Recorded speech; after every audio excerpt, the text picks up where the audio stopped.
Revelation 5. And they sang a new song, saying, Thou art worthy to take the book or the scroll and to open its seals, for thou wast slain and hast redeemed us to God.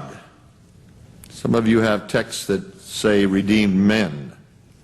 Redeemed us to God by thy blood out of every kindred and tongue and people and nation, and has made us, some of you have versions that read them, has made us unto our God kings and priests, and we, and some of you have versions that say they, we shall reign on the earth. Now back to Revelation 5, and let's take a look at the problem of this text. Is it us or them? Now here it is, folks, in a nutshell. Listen carefully.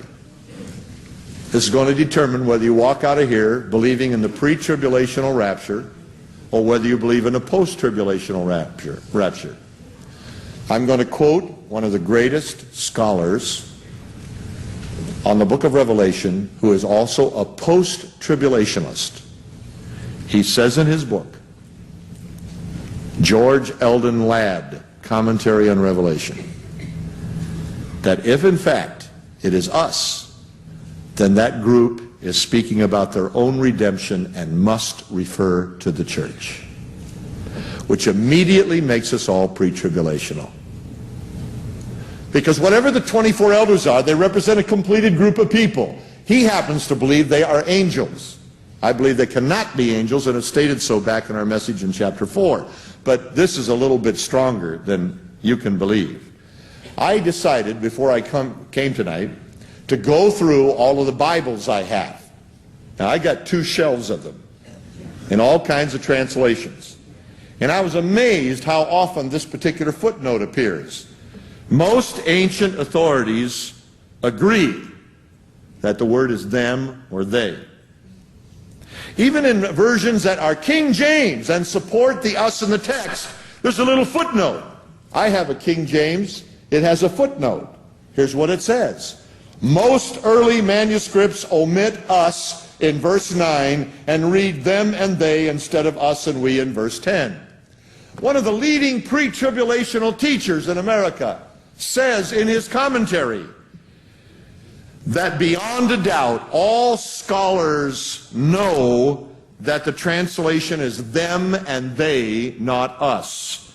That we pre-tribulationists should not use this passage to teach our point, since it reveals our lack of scholarship.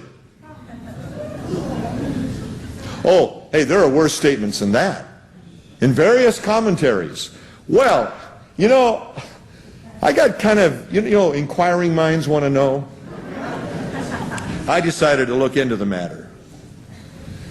I have spoken publicly on this matter and have been asked also by some who are Greek manuscript men to keep my mouth shut. I'm not going to. See, the insinuation is, listen carefully, the insinuation is that the average layperson cannot really fathom this. I don't believe that at all. I believe the average layperson can fathom it and ought to know about it. First of all, out of all the manuscripts we have, the most important ones are, of course, in the original language, Greek manuscripts of the New Testament. Far more important than any other language into which the Greek is translated. Well, how many manuscripts out of some 5,000 on the New Testament do you think have the book of Revelation, any part of it, in the manuscript? Only 95. There's only 95 known Greek manuscripts on the book of Revelation in existence in the world. Now, some may be under the, the protective covering of some hill that archaeology hasn't uncovered yet, but we have only 95 known manuscripts in Greek on the book of Revelation. Now, I ask myself, since these are all fragments, how many of those have Revelation 5 in the fragment? Very interesting, only 24 out of the 95 have Revelation 5. Now, there's only 24 Greek manuscripts in the world that have Revelation 5 in it. I find it extremely interesting that 23 out of the 24 read us. There is, in fact, only one manuscript, Codex Alexandrinus, that says us. Now, you know, I mean, it says them. No. Yes, them. Hey, after that lion thing last week, I need your help, okay?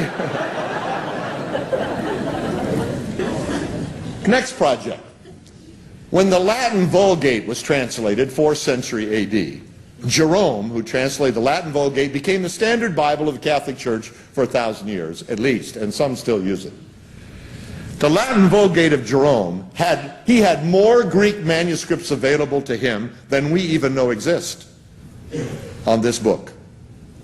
And I find it extremely interesting that in the Latin Vulgate it reads us in both verses, verse 9 and 10. First person plural. You say, well, that's interesting. But, you know, one guy came to me and he said, well, you know, the King James in 1611 didn't have all the evidence. And it wasn't until 1634 that they finally got all the manuscripts from Europe over to England, because King James pushed through to get the 1611 out just in glory to his own name. And really we ought to look at the 1634 edition, which had all the manuscripts. So, you know, when people do that, they kind of intimidate you. So I decided to go look up the 1634 edition. Kind of interesting. It reads us too. I looked up the versions. You know, versions mean Greek translated in another language, like Latin and Syriac and Armenian and Coptic and all that stuff. I decided to look up the versions, and I found out they all read us. Well, this is getting more interesting. As a matter of fact, in verse 10, where most of you who have New American Standard, New International, or footnotes on your King James, it says it should read them. In verse 10, the word them in the third person plural, they shall reign, are all what we call variant readings, even in the manuscript evidence. It means there's a lot of variation as to whether it's them or not. You say, I don't really care about this. Well, you better start caring. By the way, it would be possible to read us in verse 9, since only one manuscript ever changed it. And you could read them in verse 10 as an editorial comment of the redeemed ones in verse 9 and still have the same argument. Did everybody follow that? I didn't think so. Here's the point. In verse 9, it's very clear that only one Greek manuscript contains anything but us. Well, let's suppose for a moment, even though there are variant readings that have they and them and they shall reign, let's suppose that that's correct. Then verse 10 is simply an editorial comment on the us of verse 9. The problem here would still exist. If you say in verse 9, thou art worthy because you have redeemed us to God, then the 24 elders are singing a song about themselves that they in fact are redeemed. Angels cannot be redeemed. They are not angels. They have to be people who are redeemed. Is everybody listening? I believe Revelation 1 really settles it. Go back to Revelation 1.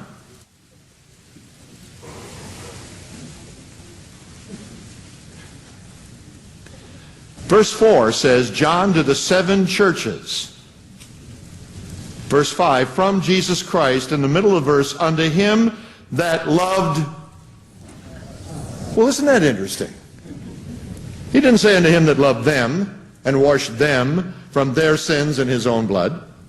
He didn't say he made them kings and priests unto God. And this is a direct quotation also in chapter 5, that he's made us kings and priests. No, the us belongs, and Revelation 1, 4-6 settles it, because there's no variation on that text whatsoever.